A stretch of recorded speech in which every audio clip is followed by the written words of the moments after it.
Welcome to AASHTO Resource Q&A. We're taking time to discuss construction materials testing and inspection with people in the know, from exploring testing problems and solutions to laboratory best practices and quality management. We're covering topics important to you. This is Brian Johnson from AASHTO Resource. And this is Kim Swanson. And what are we here? Finally, part 3, Brian. Yep, it's part 3 of our series on changes to AASHTO R18. By now, you've already heard the first 2 parts, and this is the exciting conclusion.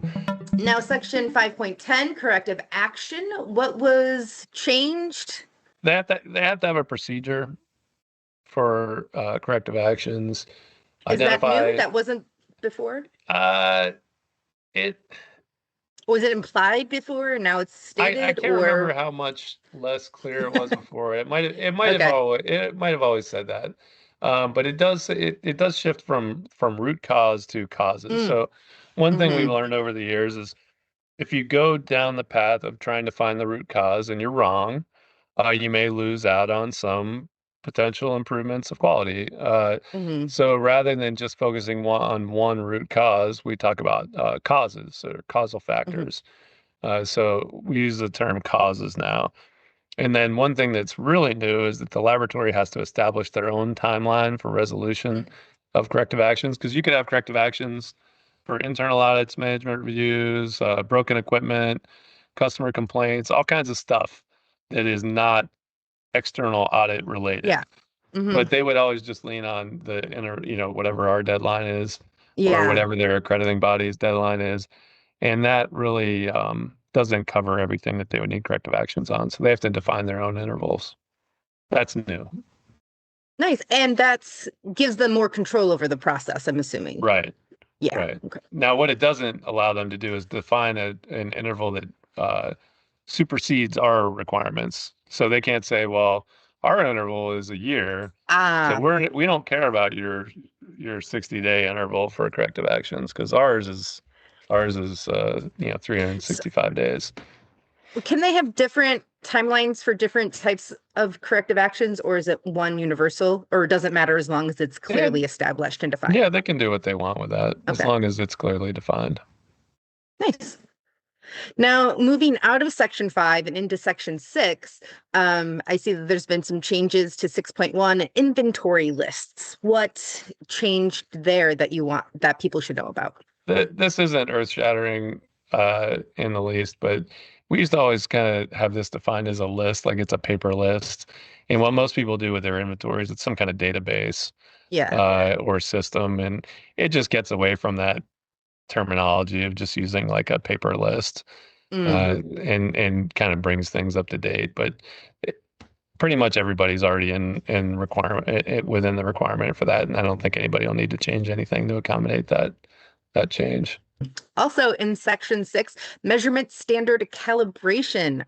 What was changing in that section? So this one in 2018, there were some pretty good improvements there, but organization of that section wasn't great. So that's been reorganized a little bit. And two main points that I wanted to mention are something about if a measurement standard is used in testing, which sometimes happens, then that's okay. But what you have to do is before you use it as a measurement standard again, you have to get it recalibrated. Yes. And then I think you also talked about the resolution in the terms. Is that also applicable in this section? Yeah, resolution and test points are the other things that are addressed in the standard. So we talk about, you have to have relevant test points on your equipment records, and you have to record your readings or results to the readability or resolution of the equipment you're using. That goes back to that discussion we were having earlier about those incremental changes to your measurements. Exactly. Also in Section 6, we have evaluation of calibration vendors. There's something changed there as well. That's right. And this is, again, one of those things that I think most people probably already do. So before you hire a calibration company to perform activities at your laboratory, you want to vet them and make sure that they can actually provide the services you need. Well, sometimes, and this happens especially with new laboratories, they don't know to do that. They're just like anybody can do this. I will just look up, you know, in my directory or whatever. But there are specific requirements for these companies. So what could happen for a new lab is if they're not aware of that, they might hire somebody who's not accredited, or they may hire somebody who's accredited to do, and we've seen this, balance calibrations, but not thermometer requirement, or not thermometer calibrations, or maybe they don't calibrate thermometers using the thermodynamic method, which is required. They may do something else. So there are all sorts of requirements that they need to look at. So this is to draw attention to those requirements and make sure that people are vetting those calibration agencies.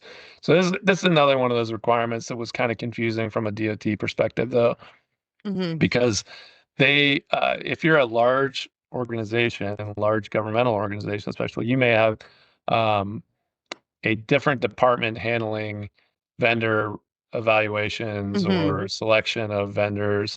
But hopefully what this can do is give those laboratory staff members an opportunity to present this requirement to those parties and say, hey, we're responsible for this. That means you're responsible for this. So you need to look at this and make sure that we're having a communication to make sure that we're getting what we need, and that the state doesn't waste a lot of money on non-conforming or non-conforming calibrations. Well, thanks for that explanation. I think we move on to the annex, changes in the annex, right? That's the kind of next major updates with the equipment tables. Yeah, and I know this has been really long, but I swear we're at the last part. Because the appendix is gone, this is the last part, the annex. So the annex is where all the important equipment tables are. One thing that people wondered in the past was like, what is the requirement for this? It'll say the equipment, and it'll say the interval, and it'll say what standard the equipment is used in, but it won't say like what you need to do, like standardize the temperature readings or standardize the mass readings or check this part. Now there's a requirement column in the tables that gives that information, which should be helpful. This won't be, again, this is not news to already accredited labs. They're already doing these things. But if you're a new lab, this is going to be really helpful.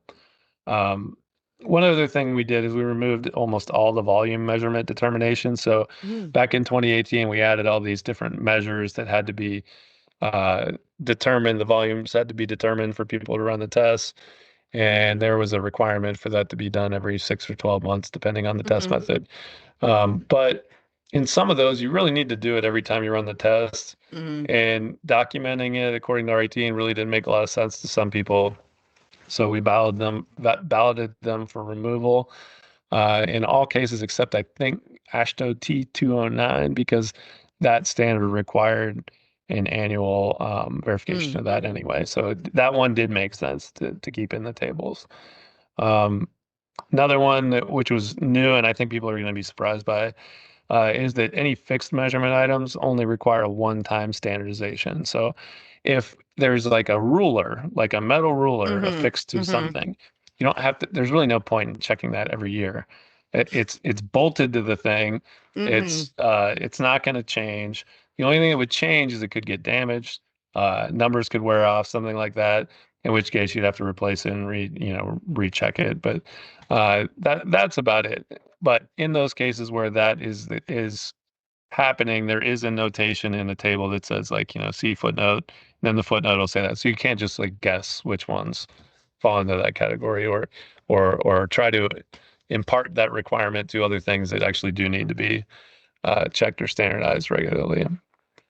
Yeah, and there were a couple new equipment tables added, right, to the section for pavement preservation and measurement preservation. Standards. That's right. So there's a whole scope on pavement preservation, and now it has a separate table.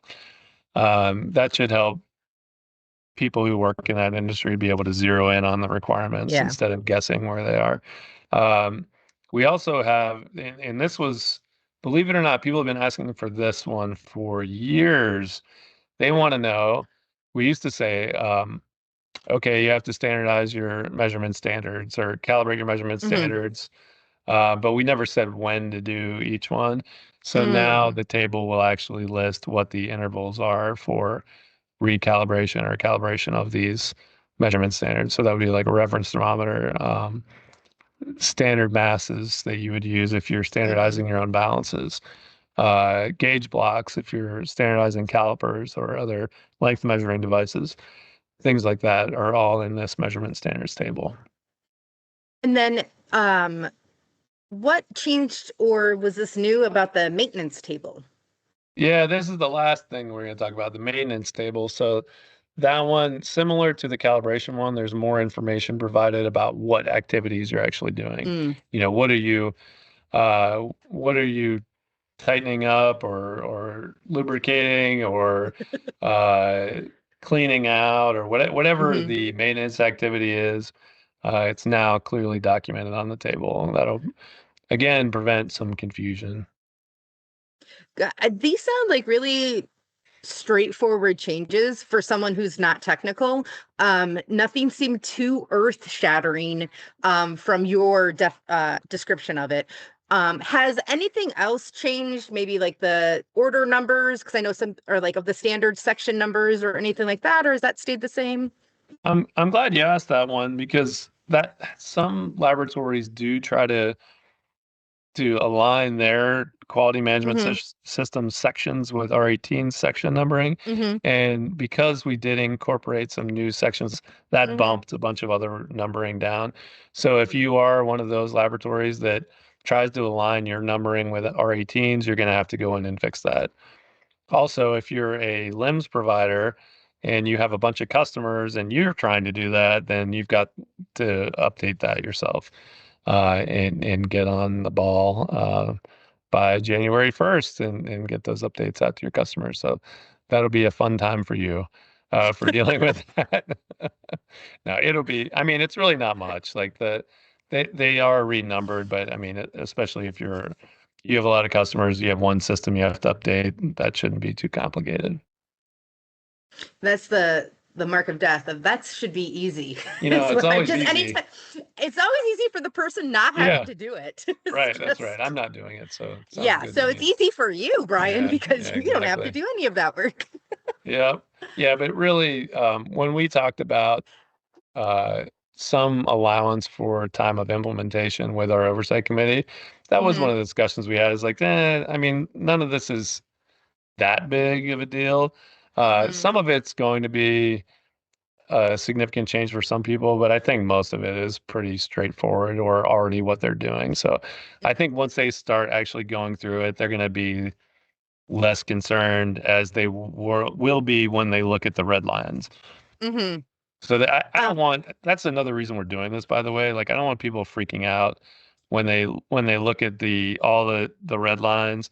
Because when you look at the substantial nature of the change or lack of substantive changes, it won't be that overwhelming. And what other resources do we have for the industry, for laboratory technicians and lab managers about these changes? So we do have a summary of changes document. It's not going to be comprehensive. Like, it's not going to have every line item change in it because you'll need to go to the standard for that. But it's gonna touch on all the top line items like what we talked about today. So you'll have a document that you can refer to.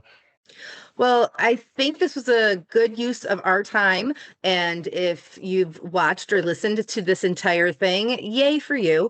And thank you. Thank you for that. Is there anything else that you want laboratory personnel to know about the R18-26 updates?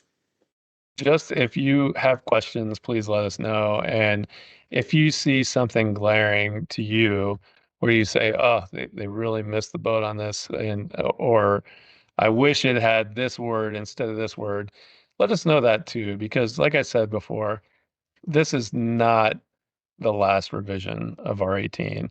And we do, as soon as it's out, we need to start getting ready for the next revision. So get those suggestions coming so we can start working on the next version. And how should people give us that feedback or AASHTO the feedback? They can very simply just email info@ashtoresource.org with their suggestion, and we will start compiling these recommendations and working on the next version of R18. Thanks for listening to AASHTO Resource Q&A. If you'd like to be a guest or just submit a question, send us an email at podcast@ashtoresource.org or call Brian at 240-436-4820. For other news and related content, check out AASHTO Resource's social media accounts or go to ashtoresource.org.